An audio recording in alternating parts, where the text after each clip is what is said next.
entrando no ar. Debate 93.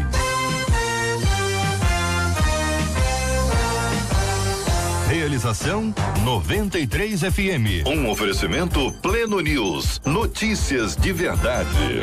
Apresentação J.R. Vargas. Alô, meu irmão. Alô, minha irmã.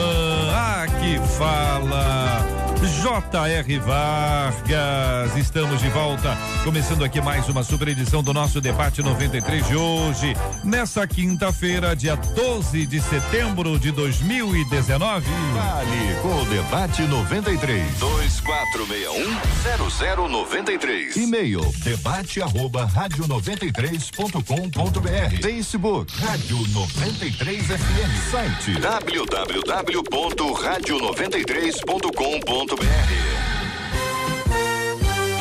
Vale com a 93 pelo WhatsApp 96803-8319. 96803-8319. Muito bom dia para você que está no Facebook. Venha para o Facebook da 93 FM. Já começamos a nossa transmissão via Facebook. É sempre um privilégio quando nós temos você aqui com a gente também e podemos ouvir você, ver você, compartilhar com você o nosso Debate 93. Não é isso, Marcela Bastos?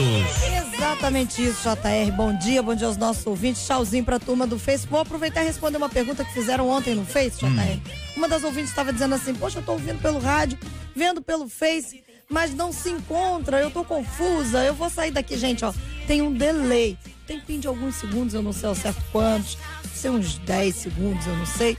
Então, assim, realmente fica difícil para você ouvir pelo rádio e tentar acompanhar as imagens por ali. Então, você escolha por aí e hoje a live inteira, tá? Muito bem, nós estamos aqui com a live inteira do programa de hoje. Espalha para geral, compartilha conosco e Marcela já explicou. Se Marcela explicou, minha gente, está explicado, tá bom? Não venham com outras dúvidas, porque não podemos ter outras dúvidas, se está absolutamente esclarecido. E o nosso irmão Delay está conosco. O irmão Delay faz parte aqui da nossa equipe da 93 FM quando nós temos uma transmissão pelo Face. Exatamente. E ele faz parte de várias igrejas, cara, tem vários vídeos que as pessoas têm isso, programas de televisão tem muito disso. Sim, por isso que quando o pessoal fica vendo, vamos chamar o repórter, não sei aonde, que demora, é que o repórter, coitado, não estava ouvindo. O irmão Delay, tá que está participando, ele tá em todo lugar, ele é muito ágil. Nosso ouvinte participa conosco, né, Marcela? 968038319, você manda pra gente pelo WhatsApp o aniversário do seu pastor, da sua pastora, da sua igreja e também, se for aniversário da sua cidade, manda pra gente, que afinal a gente vai orar. Muito bem, Marcelo, eu queria encorajar quem está com a gente no Facebook hoje a encaminhar pra gente de onde eles nos escutam ou de onde eles estão nos assistindo, né? A turma do Facebook, tem muita gente no Rio, tem muita gente no Grande Rio, no interior do Rio, em outros estados do Brasil e fora do país. Então nós estamos muito próximos uns dos outros. Você vai conhecer aqui os nossos queridos debatedores. Marcela vai apresentá-los agora. Lembrando que nós estamos em áudio e vídeo. Então aqui a gente não pode fazer só para vídeo e nem só para áudio. Nós transmitimos áudio e vídeo e isso é muito bom. Isso é maravilhoso. Vamos começar com a nossa menina da mesa, que aliás é aniversariante do dia. Meus parabéns. Pastora Daniele com a gente. Também ao lado dela a gente tem o pastor Gilton. Também com a gente tem o pastor Manassés e também o pastor Vander Gomes com a gente. A pergunta do povo é: a Marcela chama pelo primeiro nome porque tem intimidade ou porque não lembra o sobrenome dos debatedores? É engraçadinha, porque eu nem contei isso agora. Nem contou. Pastora Daniele Queiroz, pastor Gilton de Medeiros, pastor Manassés Loyola, pastor Vander Gomes, sem viu? olhar, de sem cabeça. Olhar. É por isso que eu digo, não conteste. Viu? Se ela explicou, está explicado. É o que eu falo. E as pessoas dizem: JR, por que a Marcela pega tanto no seu pé? Eu digo: não sei. Não é isso que as pessoas falam, não. As pessoas falam muito bem, sua participação com a gente é muito importante. Vamos dar bom dia, Marcela, pro nosso povo. Dupla honra pra Janaína. Janaína, bom dia. Diego Costa, Indy, Mary, Virgínia, Dilma, Esther, Maria, Alda, Daniele Queiroz, tá lá, está aqui.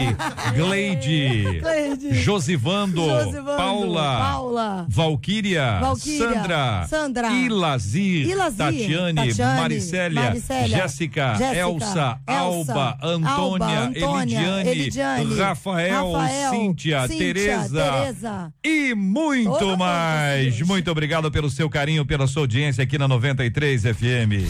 Estamos juntos no Debate 93. Tema 01 do programa de hoje, minha gente. Vamos a este tema. A Bíblia fala em Malaquias 3:10 sobre fazer prova de Deus. Mas de que maneira se coloca Deus à prova? Existem situações específicas em que se pode provar a Deus? É através de propósitos e pactos? Essa é a primeira pergunta que chega. Pastor Vander Gomes, seja bem-vindo, bom dia. Aqui é o nosso Debate 93 de hoje, pastor. Bom dia, JR, bom dia aos nossos ouvintes, os debatedores, os colegas aqui da mesa. Que tema maravilhoso. Nosso Deus é tão grande, mas ele tem tanta misericórdia e permite que a gente até faça a prova da sua realidade. Muito bem, eu quero continuar ouvindo a opinião agora da querida aniversariante do dia, a pastora Daniele Queiroz. Bom dia, JR, bom dia, pastores, bom dia, ouvintes queridos.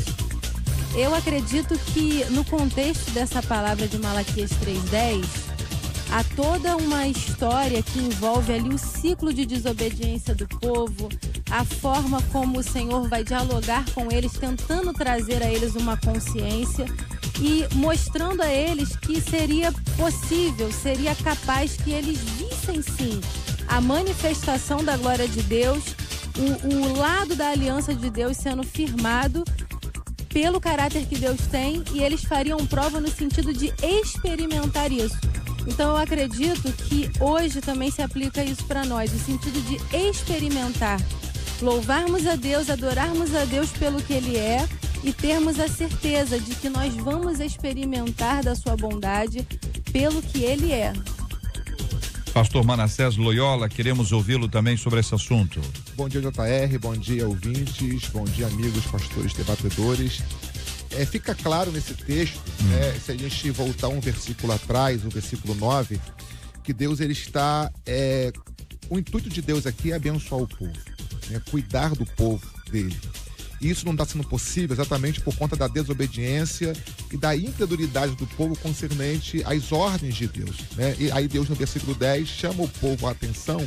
A gente pode dizer que foi aquele chamado puxão de orelha para que o povo voltasse, ao cumprimento da lei concernente aos dízimos, porque é somente através disso que o povo seria abençoado. A graça de Deus, a misericórdia, se manifestaria através da fidelidade do povo concernente aos dízimos entregues, Fazer prova de Deus é uma coisa assim muito interessante, porque em toda a Bíblia a gente vê Deus provando os homens, E agora Deus se coloca à prova.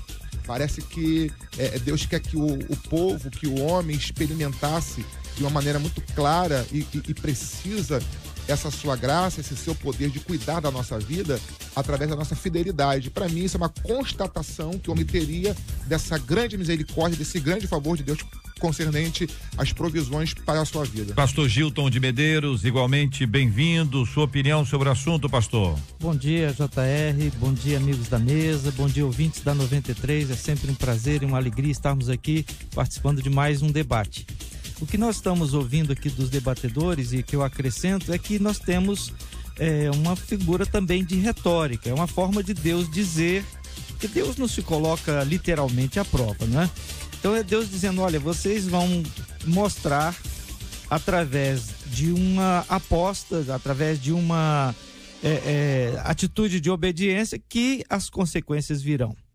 É preciso ter essa capacidade, essa coragem de arriscar. Quando você se arrisca, quer dizer, você se prova confiando naquilo que Deus prometeu. Então, quem está, na verdade, à prova é você mesmo e não Deus. Muito bem, eu quero continuar ouvindo os nossos debatedores, porque ao longo do tempo, este texto vem sendo utilizado e, de alguma forma, nós podemos ter interpretações diferentes a respeito dele. Por exemplo, quando se fala aqui especificamente sobre prova, É provar a Deus ou provar a fidelidade de Deus? É provar aquilo que Deus nos ensina ou é colocar Deus à prova? Quem está à prova? É Deus ou a nossa fidelidade a Deus?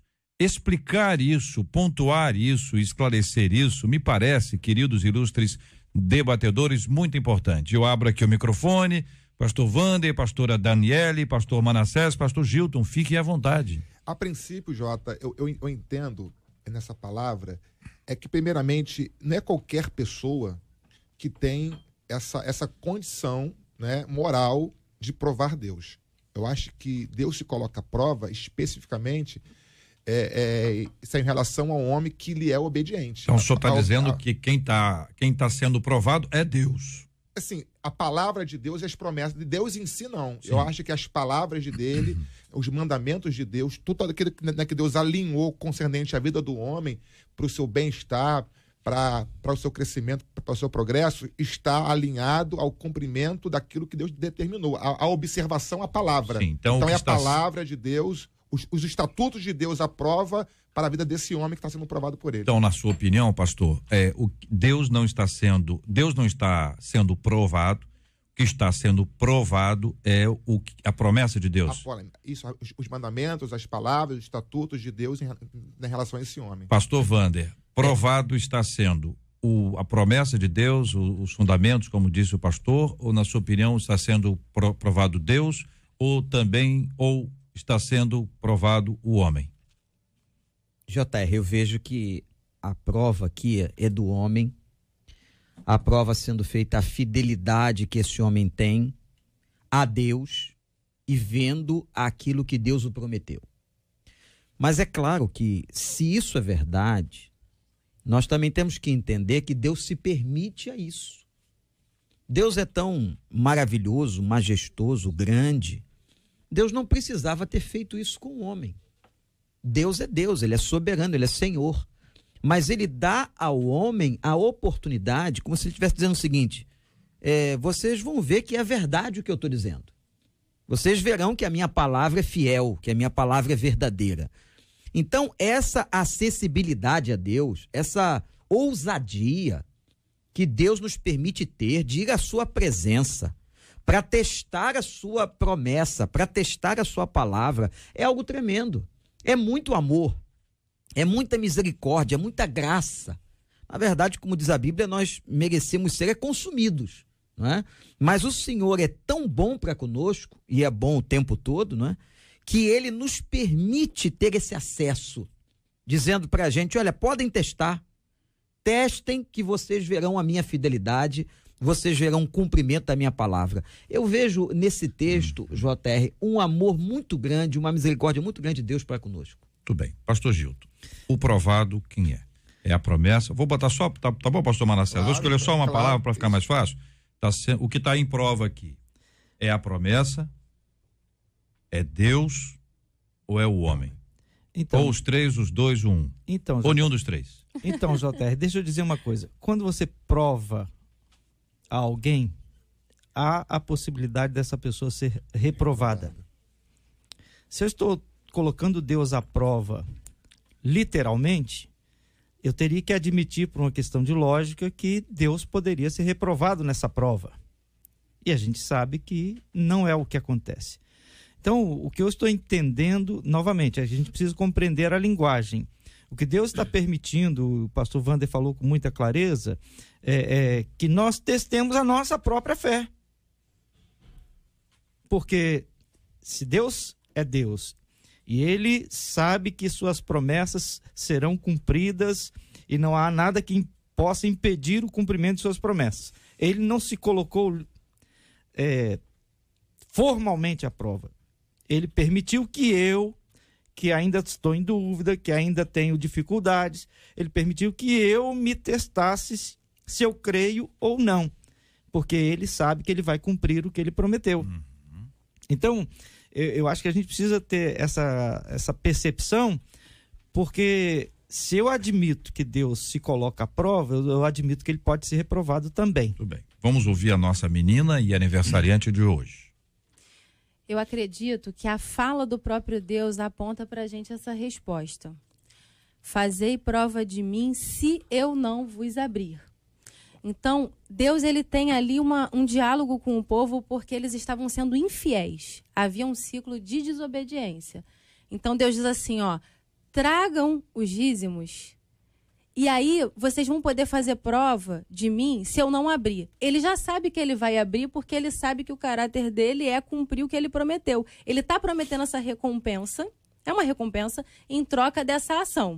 Logo, a prova é em partes do caráter de Deus, porque ele não vai se deixar reprovar, e ele sabe disso na sua sabedoria, na plenitude do seu ser, ele não vai se deixar reprovar, ou seja, sou fiel, esse é o meu caráter, então eu vou cumprir. Se vocês fizerem a parte de vocês, eu me garanto. É como se Deus dissesse isso.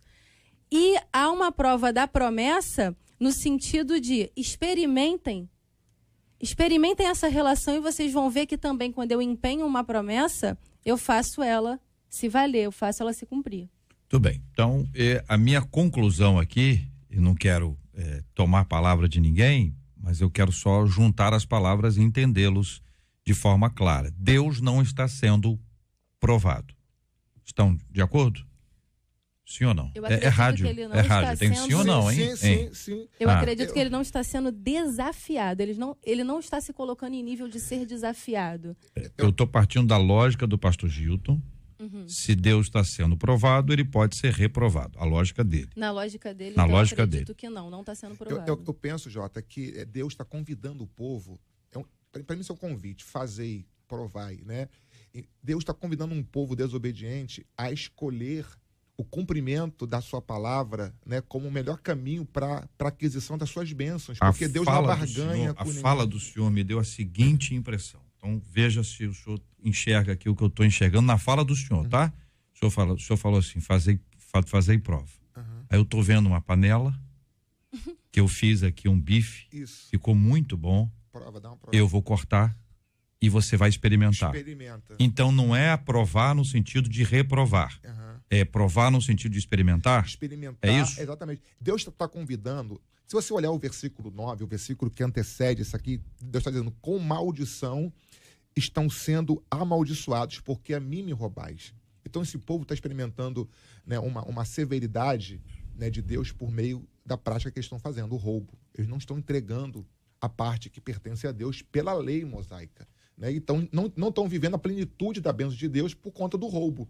Aí no versículo 10, Deus vai falar, fazei prova de mim, traga o dízimo e me prove, para que vocês vejam se vocês não vão receber aquilo que a palavra diz. Até porque Isaías vai dizer assim no capítulo 55, assim é toda palavra que sai da boca de Deus, não voltará para ele vazia, mas cumprirá tudo aquilo que para qual foi enviado. Então Deus, ele pela sua palavra garante que o povo vai ser provido, que o povo vai ser sustentado pela palavra dele. Não é apenas o fato de entregar o dízimo, é a garantia da palavra. Eu me garanto, a palavra que sai da minha boca eu vou cumprir. Não é porque entregou a 10ª parte, é porque a palavra dele tem mais peso do que o próprio dízimo entregue. É o cumprimento da palavra. Eu queria ver se há algum acordo em relação a esse assunto, se há consenso entre nós. A Nova Versão Internacional mantém o provai-me. Traz também essa linguagem, sim, né? Eu queria ver se a gente está de acordo aqui, porque isso às vezes até uma mudança de perspectiva de um tema que a maioria está aí há muitos anos dizendo, não, faz prova, é prova, não é? É prova não no sentido de experimentar, mas até alguns usam no sentido de reprovar. Então, assim, quero saber se há acordo entre nós, ouvindo o pastor Wander e o pastor Gilton. Então, eu só queria acrescentar que há muita gente decepcionada com a igreja e até fora da igreja, porque foi induzida a pensar que as coisas funcionavam dessa maneira. Eles contribuíam fazendo prova com Deus e Deus ficava no outro lado obrigado a retribuir, porque o entendimento é esse, eu estou provando e ele tem que provar da parte dele que ele vai fazer o que ele prometeu. Quando, na verdade, a gente sabe que as coisas não são mecânicas, nem uma relação de causa e efeito. Porque o entendimento, a meu ver, é um teste de si mesmo que você está fazendo. De confiança, de acreditar.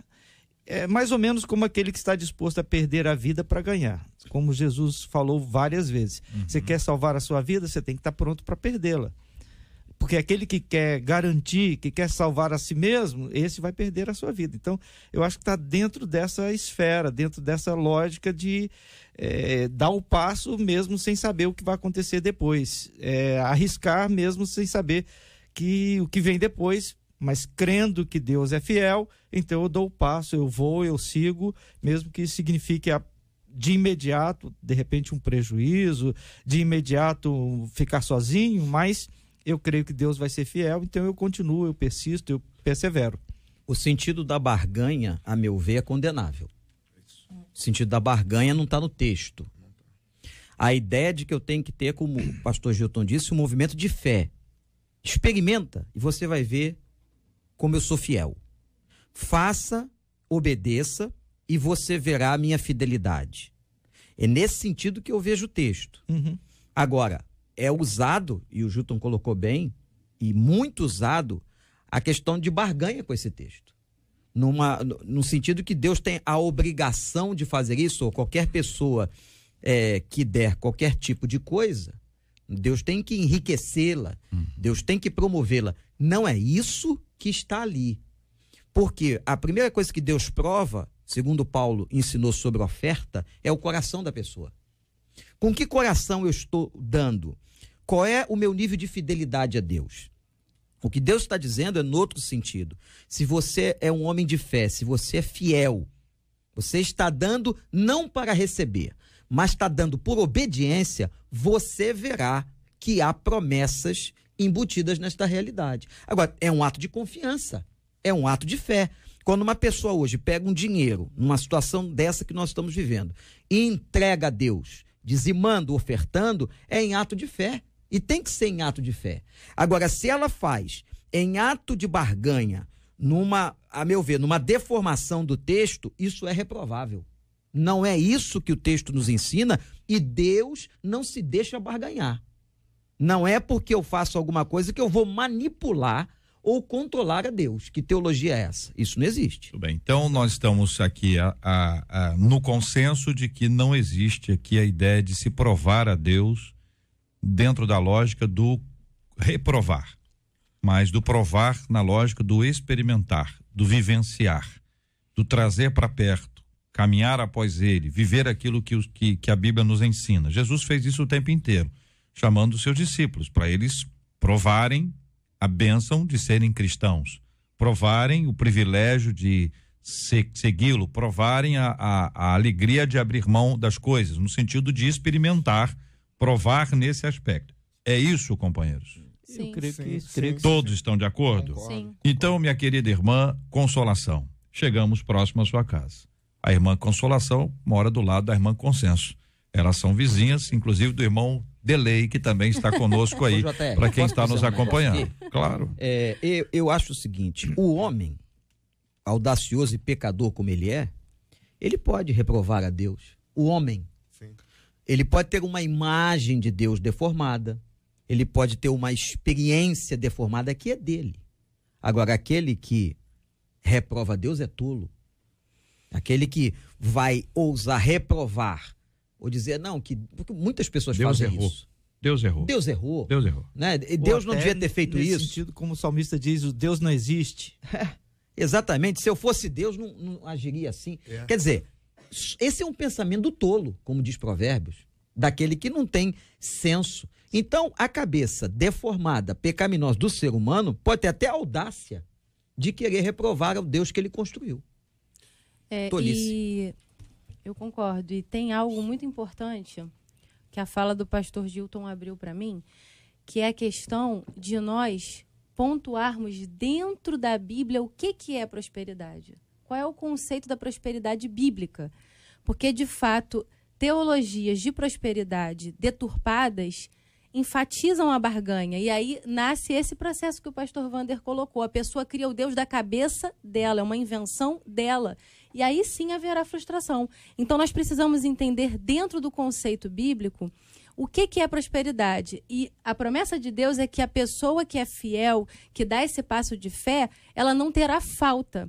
Ela será abençoada dentro dos seus termos. Se ela trabalhar, empreender energia e Deus assim lhe permitir enriquecer, será também com propósito para a generosidade. Então, há todo um contexto bíblico que nos leva realmente a não colocar Deus em desafio, mas sim em acreditar que Ele vai fazer a parte dele de ser fiel a nós. E algo que eu também acho muito importante dentro dessa perspectiva é nós orarmos em cima da palavra de Deus. Existem momentos que as circunstâncias vão nos oprimir e podemos cair na tentação de achar que Deus falhou, que Deus nos abandonou. É um processo que muitas vezes acontece com servos fiéis por sentirem o peso das adversidades. E é nessa hora que a gente precisa pegar a palavra de Deus e orar com base no que está escrito na palavra. E aí sim a nossa fé será renovada. Quero agradecer a fala dos nossos ilustres debatedores, transparentes, sinceros, verdadeiros em tudo que falam e contribuem tanto para o crescimento espiritual de todos nós. Este é o Debate 93, com J.R. Vargas, na 93 FM. Uma pesquisa realizada por cientistas da Universidade da Geórgia, lá nos Estados Unidos, descobriu que os adolescentes que não estão em relacionamentos românticos durante o período do ensino médio desenvolvem boas habilidades sociais e também têm uma queda para a depressão. Tem menos depressão do que os outros. A pesquisa concluiu que a ideia de não namorar ser um problema é completamente equivocada.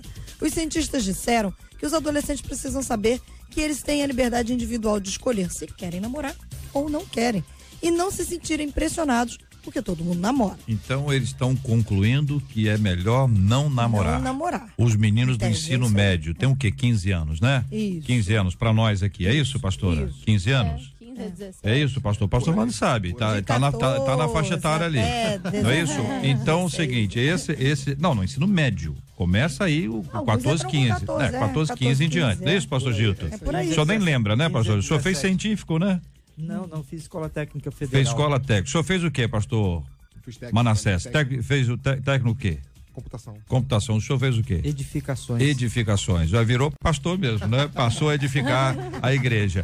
Muito bem, Marcelo. Então, a orientação é essa. A pesquisa indica que é melhor não namorar no ensino médio, porque quem não namora no ensino médio tem menos tendência à depressão. Exatamente. É isso? Eles dizem que tem melhores habilidades sociais, tem tendência menor à depressão, se relaciona menos depressão. Exatamente. E aí dizem o seguinte, que na verdade o que eles percebiam... olhando, esperando o que vem por aí. Calma, vai chegar. Vai chegar. Vai lá, Marcela, conta aí. O que eles estavam percebendo é que, até os cientistas dizem isso, na verdade é que aqueles que não namoram se sentiam pressionados a namorarem pela turma. Isso aí. E não conseguiam. Não é nem que os cientistas estão dizendo assim, não namora, né? Não vou falar isso aqui, o pessoal da Universidade da Geórgia. Mas eles estão concluindo que as habilidades sociais são melhores, deve ser porque não sai daquele mundinho só o namorado e a namorada, provavelmente é isso.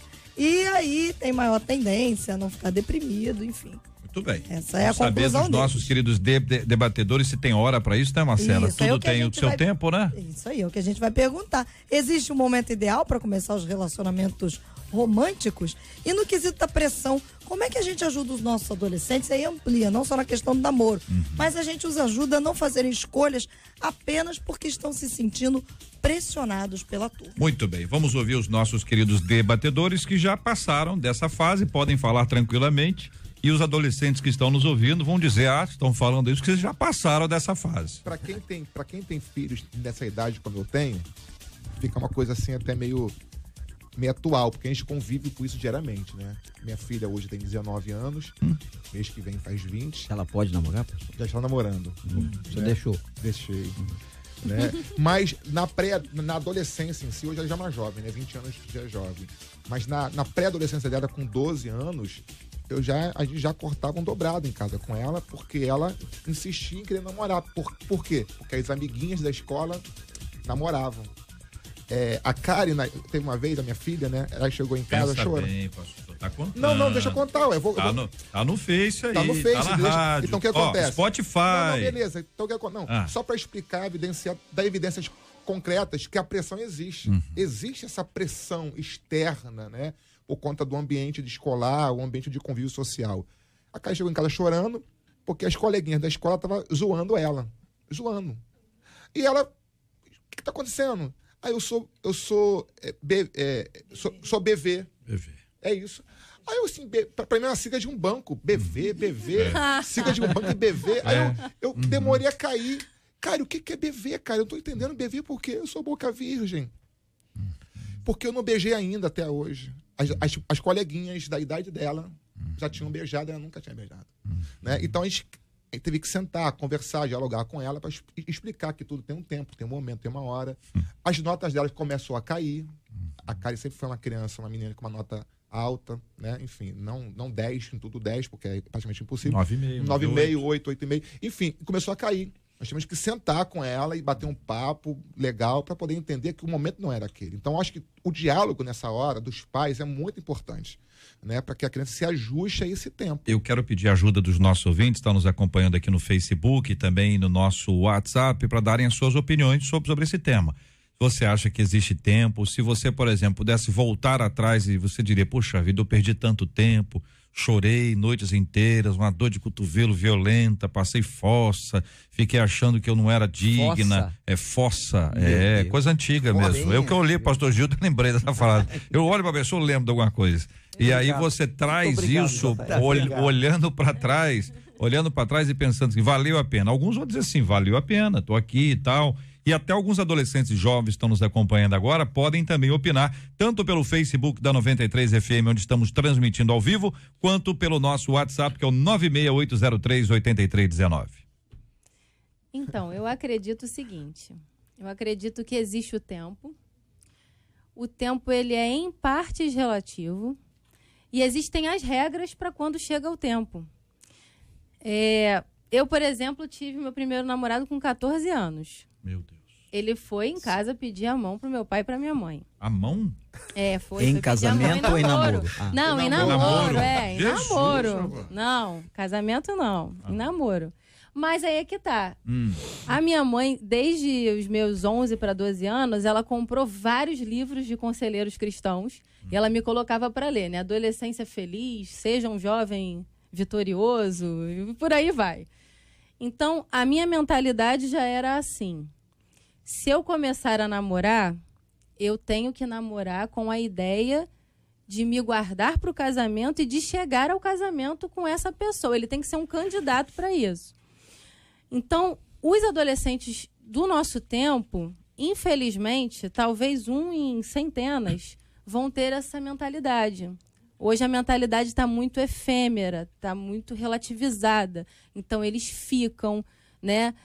Ninguém é de ninguém. É muito triste, mas, infelizmente, é um comportamento real hoje, sociologicamente falando. Então, para o pai e para a mãe cristãos, para os pastores, líderes cristãos, o desafio ficou muito maior hoje.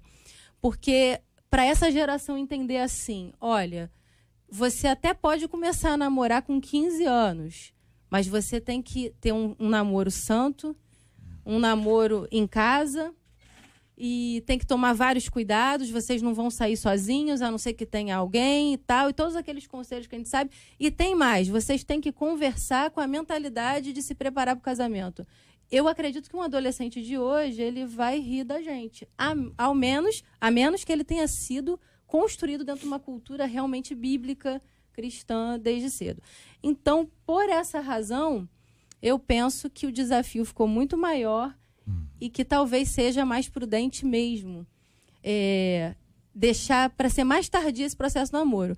Nós temos testemunhos, né, de pastores famosos no nosso meio que começaram a namorar adolescentes e são casados até hoje. São lindas histórias de amor, né? Olha, ouvinte dizendo, eu acho que não só perdi tempo, como afetou a minha vida afetiva. Hoje, enquanto adulta, eu não aconselho a minha filha a namorar cedo, inclusive combinamos que ela só começará a namorar no início da faculdade. JR, as experiências são diversas, né? E a gente não tem como padronizar. A verdade é que tem pessoas que demoram mais a namorar e conseguem ter bons relacionamentos e boas experiências de convívio conjugal. Outras que também esperam bastante e acabam se frustrando. Então não tem como fazer um padrão para isso. Eu acho que o nível de maturidade da pessoa é muito da sua história pessoal. Então tem pessoas que aos 15, 16, meninas principalmente, já estão maduras, já estão prontas para uma relação. outros rapazes que aos 25 não estão prontos para nada. Então, não dá para estabelecer assim uma faixa etária. É a maturidade que deve prevalecer. E os pais e conselheiros devem estar atentos para isso. Você tem maturidade para viver essa experiência? Essa que é a questão. Tendo essa percepção, acho que aí é a orientação. Olha, ouvinte dizendo, minha filha começou aos 17, casou-se aos 20 com o primeiro namorado. Outro ouvinte dizendo o seguinte, meu filho tem 14, quase 15. E não pensa em namorar, nem ele, nem os amigos dele. São felizes vivendo do jeito deles, eles são focados nos estudos e gostam muito de jogos no computador e no videogame. Eu acho muito bom isso, porque eu comecei a namorar com 14 e quando eu terminei o namoro, eu sofri muito e atrapalhou os meus estudos. Conta aqui uma de nossas ouvintes, trazendo apenas uma das consequências de um fim de um relacionamento num processo em que a pessoa tá imatura.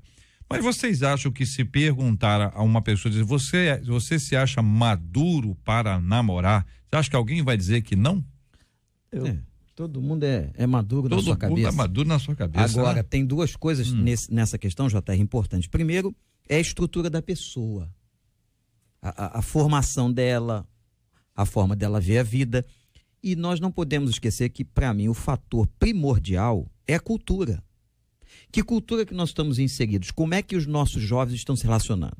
A experiência que o pastor contou aqui, da sua filha, que teve até um prejuízo escolar, o prejuízo escolar não foi porque ela não tinha beijado, foi por causa do bullying. Da pressão. A pressão. O problema foi o bullying. Então, nós vivemos numa sociedade, nós vivemos num meio em que é muito diferente de 20 anos atrás, Gilton. Na nossa época, quando nós realizávamos congresso de juventude, de adolescente, a mentalidade é absolutamente diferente. O fator cultural, para mim, é preponderante. Hoje, JR, se diz que, em pesquisa científica, a média de casamento hoje na cultura ocidental é de 30 anos. A pessoa se casa com 30 anos em média. Então, mudou muito, mesmo sendo dentro de um lar cristão. Essa experiência da Geórgia, lá, a pesquisa que foi feita, eu até atribuo, a gente tinha que olhar melhor a pesquisa, porque existem muitos relacionamentos, você está lendo depoimentos aí, doentios.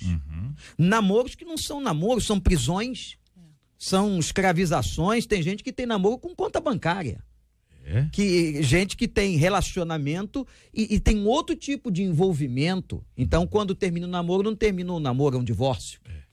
A coisa é muito complexa. Tem muita coisa de adoecimento, de patologia.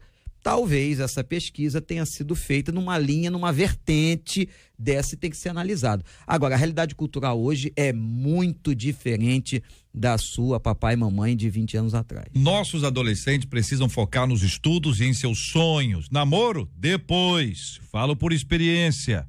Hoje, aos 44, estou fazendo faculdade. Conta aqui uma de nossas queridas ouvintes. É que eu quero agradecer pelo carinho da sua audiência. Mais gente opinando aqui sobre esse assunto. Olha só, JR, a pior fase do meu filho foi no primeiro ano do ensino médio. As meninas ficavam em cima dele. Era um horror. A mãe vaidosa. Eu afirmo por experiência que as meninas estão piores que os meninos. Olha, e a pesquisa aqui no estúdio comprova isso. É isso mesmo? Vocês estão acompanhando isso? As meninas, é isso mesmo, pastor? As meninas estão piores? Infelizmente. Em que sentido, JR? Em que sentido? É a pergunta número 2. Microfone. Então, avançando. A gente que é líder de adolescentes, trabalha com eles, a gente sabe disso. As meninas estão cada vez mais ousadas. Elas perguntam o que antes as meninas esperavam ser conquistadas, elas hoje vão em busca da caça. Exatamente assim que elas chamam. Caça? E um adendo. Isso acontece dentro das nossas igrejas, tá, gente? E essa coisa de relacionamentos doentios, já vi muito acontecer dentro da igreja, em que se diz assim, olha, tia, eu não vou para tal evento, porque a fulana, minha namorada, não vai. Não vários. Sem problema nenhum de falar aqui. E que por várias vezes eu sempre disse, olha, tomem cuidado, dentro da igreja e fora, tá complicado o negócio. Eu comecei a namorar com 20 anos, casei aos 28 e me arrependo de ter casado, conta uma de nossas queridas ouvintes.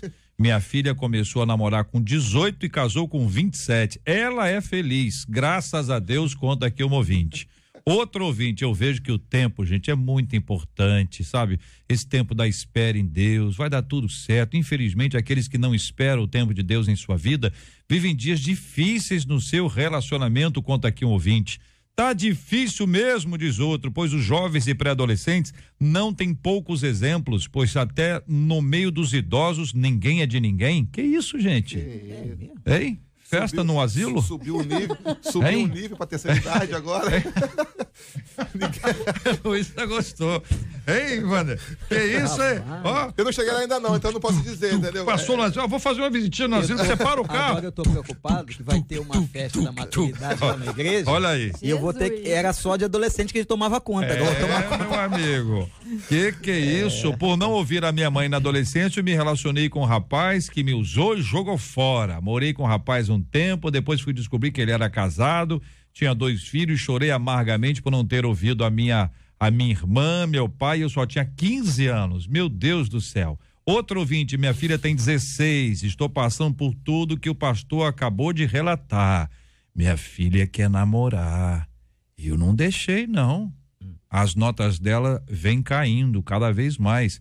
E o pastor Van disse, a nota não está caindo, não é porque não beija.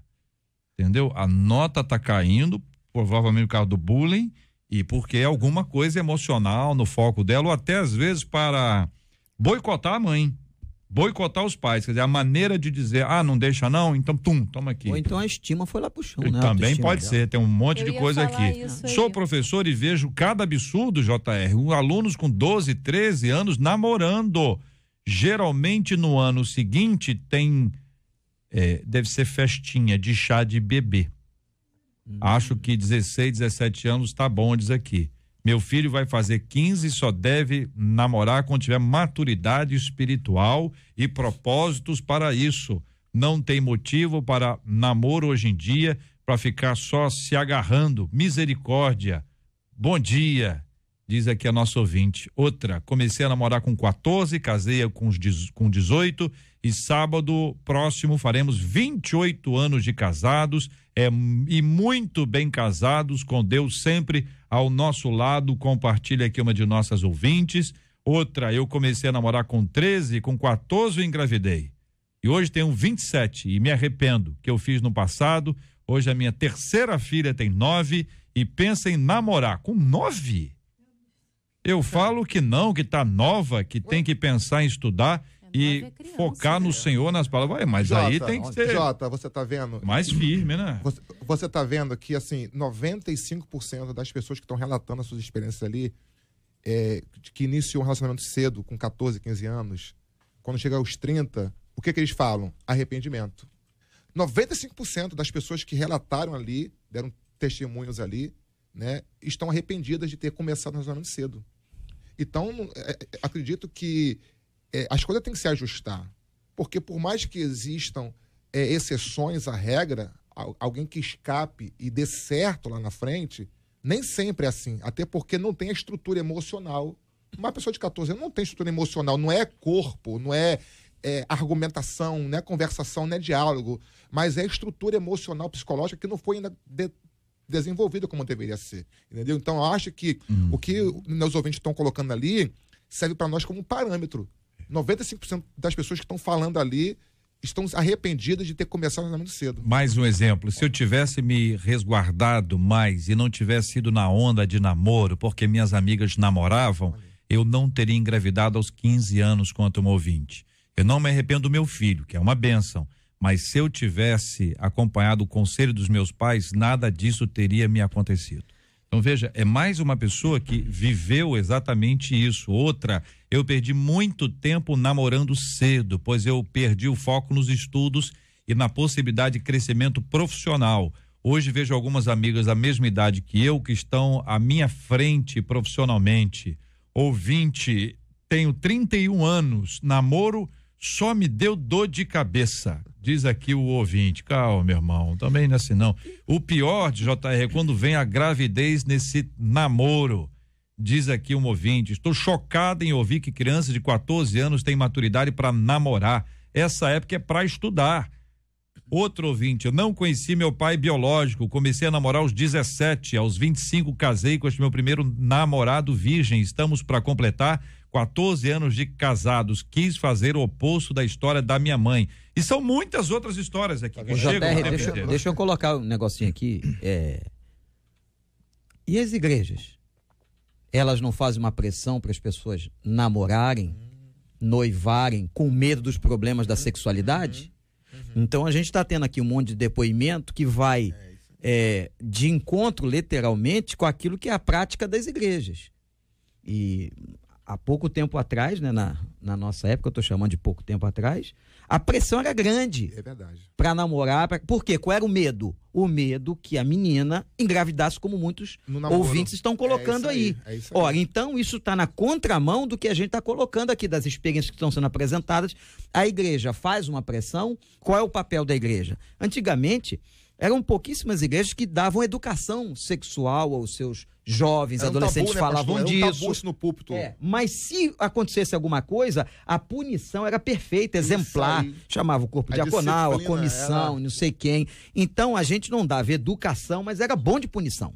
É isso aí. E hoje eu acho que a igreja ainda tem a mentalidade de incentivar isso tudo que a gente está vendo aí de maneira contrária. Agora, é bom pontuar duas coisas que eu acho nessa história toda. Primeiro, que a gente deve mais que nunca reforçar a ideia: criança não namora nem de brincadeira. É uma campanha, vocês conhecem essa campanha, a gente tem que trabalhar isso, porque não só há o risco dos relacionamentos infantis entre pessoas mais ou menos da mesma faixa etária, como também os problemas da pedofilia, que a gente sabe que é uma tragédia.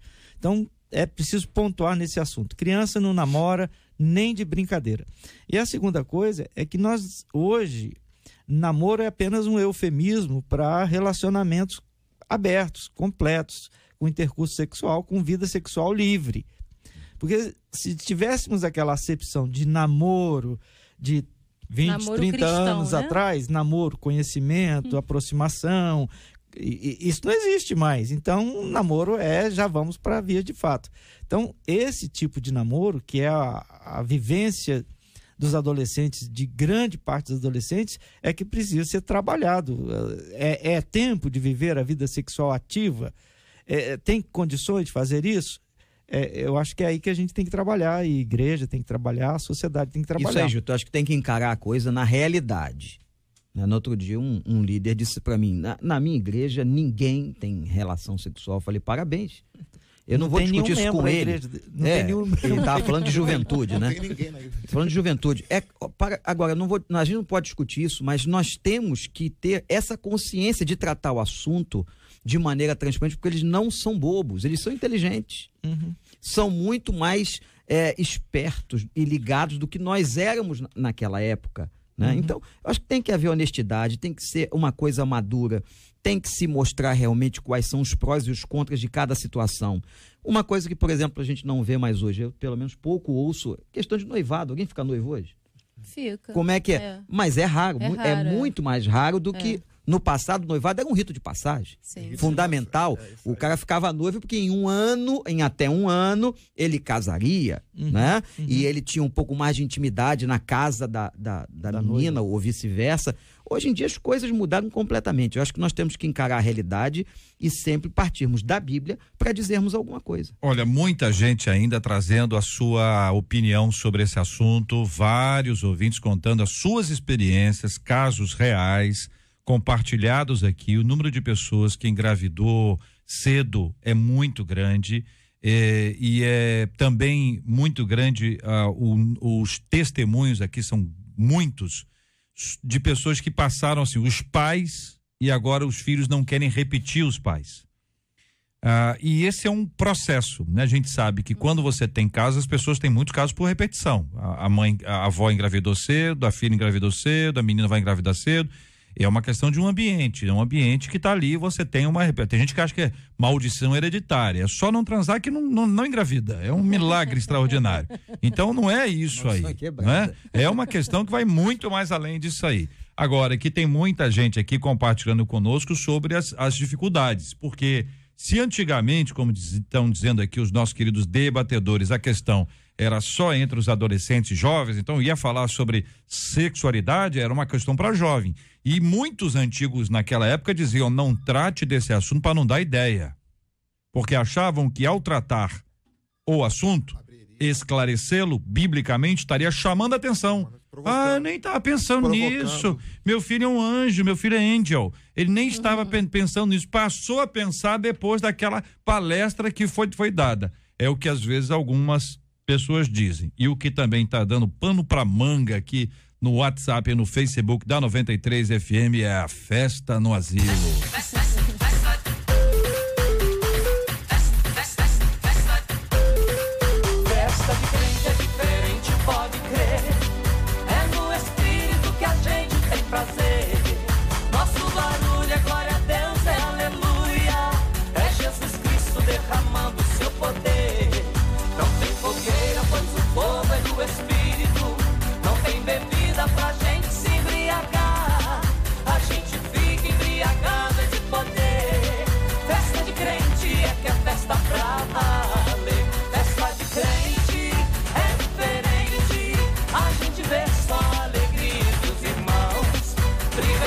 Muito bem, minha gente, nós estamos aqui na 93 FM acolhendo com carinho os nossos queridos ilustres debatedores, pelos quais nós damos graças a Deus e agradecemos a presença deles aqui conosco no programa de hoje. Pastor Wander Gomes leva um abraço para a Primeira Igreja Batista do Recreio. Obrigado, JR, foi um prazer de novo estar aqui e hoje um abraço muito especial para a terceira idade lá da Igreja do Recreio, que tomem todo cuidado. Que possam terminar bem. Pastora Daniele Queiroz, a nossa aniversariante do dia, muito obrigado pela sua presença entre nós no dia do seu aniversário.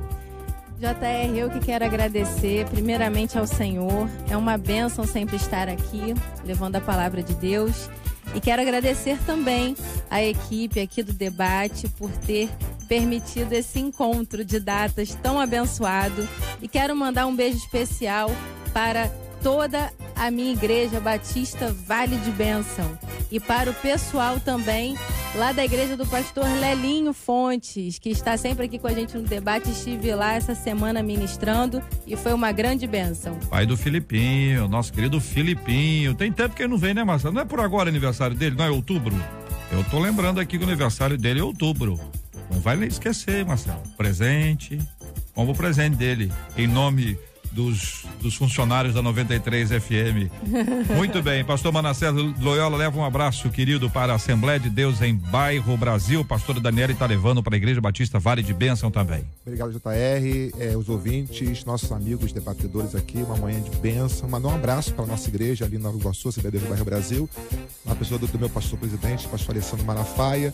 Mandar um abraço também para a Alessandra da Unig e para a Grace. Deus abençoe vocês. Pastor Gilton de Medeiros leva um abraço para o Ministério Vida Radiante. Obrigado, pastor. Obrigado, JR. Eu quero estender também um abraço ao povo lá da Igreja de Santíssimo, né? Estive lá até recentemente, ao povo da Igreja do Rio Comprido, também onde estive, e agradeço mais uma vez a oportunidade de estar aqui com vocês. Obrigado, meu querido. Marcela Bastos, vamos aos nossos queridos ilustres aniversariantes. Hoje é aniversário do pastor Anderson, da Comunidade Evangélica Ministério Sonda-me no Pilar, pastor Antônio Rodrigues Farias, da Igreja Pentecostal em Obra de Libertação, pastor Anderson Bastos, que é da Comunidade Evangélica Ministério Sonda-me, também lá em Duque de Caxias. E o pastor João de Deus, da Assembleia de Deus Vitória em Cristo, em Brasília, e a pastora também. Okay? Maravilha, muito obrigado, parabéns a todos vocês que estão nos acompanhando agora. Quero anunciar mais uma vez com muita alegria que também estamos no Spotify. Se você assinou o Spotify, procure ali Debate 93, você vai encontrar o nosso programa lá, vai participar, vai conhecer ali as opiniões dos nossos debatedores sobre vários assuntos, todo dia, vários assuntos, buscando aqui esse crescimento espiritual, o que é um privilégio muito grande para todos nós. Nós vamos orar juntos agora, vamos agradecer ao Senhor pela vida dos aniversariantes, vamos orar por aqueles que estão enfermos. Nós oramos todos os dias pela cura dos enfermos, pelo consolo aos corações enlutados. Nós oramos juntos em nome de Jesus. Vamos orar. Senhor Deus, obrigado por estarmos juntos. que o Senhor possa, por misericórdia, mais uma vez ouvir o nosso clamor por aqueles que sofrem, por aqueles que estão nos hospitais, também nos cárceres, Senhor, nos presídios. Que a tua misericórdia possa alcançar o coração de cada um. Obrigado pela oportunidade desta rádio, pela oportunidade de edificação, de bênção. Que o Senhor continue abençoando esta casa, Senhor, e abençoando a casa de cada pessoa que recebe esta mensagem. Nós te agradecemos este dia e pedimos a tua proteção em nome de Jesus. Amém. Que Deus te abençoe. Você acabou de ouvir Debate 93.